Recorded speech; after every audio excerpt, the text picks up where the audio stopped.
একটা প্রশ্ন ক্রমাগত আসতেই থাকবে, সেটা হচ্ছে এই বাবা মায়ের বেকার সন্তানদের। মানে পশ্চিমবঙ্গে 30+ ক্রস করে কত যে এইসব গলায় সার্টিফিকেটের মালা, ডিপ্লোমার মালা ঝুলিয়েছে, আমি হাসি পাচ্ছে বলতে। এক মহিলা আমাকে লিখেছে, তার বয়স 32, সে জাপানিজ শিখেছে, জার্মান শিখেছে, তার 2টো ব্যাচেলার ডিগ্রি আছে, আরও কী কী ডিগ্রি আছে আমি যাকে আমার মনেই পড়ছে না।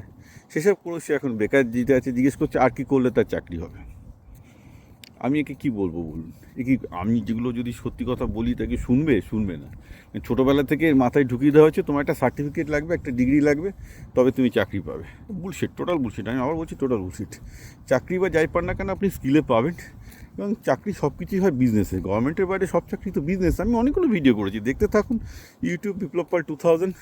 এই অসংখ্য আপনাদের মতো বেকার যুবকদের যাতে মাথায় কিছু বুদ্ধি ঢোকে তার জন্য চেষ্টা করেছি। সব চাকরি বিজনেসে, বিজনেস রিলেটেড স্কিল আপনাকে ডেভেলপ করতে হবে। বিজনেস রিলেটেড স্কিল কমিউনিকেশান হতে পারে, মার্কেটিং হতে পারে, সেলস হতে পারে, অপারেশন হতে পারে, লজিস্টিক সাপ্লাই চেন হতে পারে, অনেক কিছু আছে। এইসব স্কিলগুলো নিয়ে যারা শেখে, কেউ ইচ্ছা করলে কোথাও ট্রেনিং নিতেও পারে, কেউ ব্যবসাতেও শিখতে পারে, ডাজন্ট ম্যাটার। সবাই চাই ব্যবসাতে গিয়ে শেখাটাই বেটার। কোনো ব্যবসাতে ঢুকেও শিখতে পারেন, ট্রেনিং নিয়েও শিখতে পারেন। ট্রেনিং নিলে তারাই আপনাকে ইন্টার্নশিপ করে দেবে। এইগুলো না করে যদি বেকার এই লাইন ওই লাইন করেন, কিছু হবে না। সোজা কথা, বাবা আমার বেকার সন্তান ছিলেন, থাকবেন, ওইভাবে বাবার পেনশনের টাকাতেই চালিয়ে যেতে হবে। There is no escape from that. Okay, কারণ বিশ্বটা, এই গোটা ওয়ার্ল্ডটা প্রচণ্ড নির্মম ক্যাপিটালিজমে। কারণ আপনার সার্টিফিকেট দেখে কেউ চাকরি দেবে না, দেবে আপনার স্কিল আছে কি না। এইটাকে আপনাকে আগে মাথায় ঢোকাতে হবে।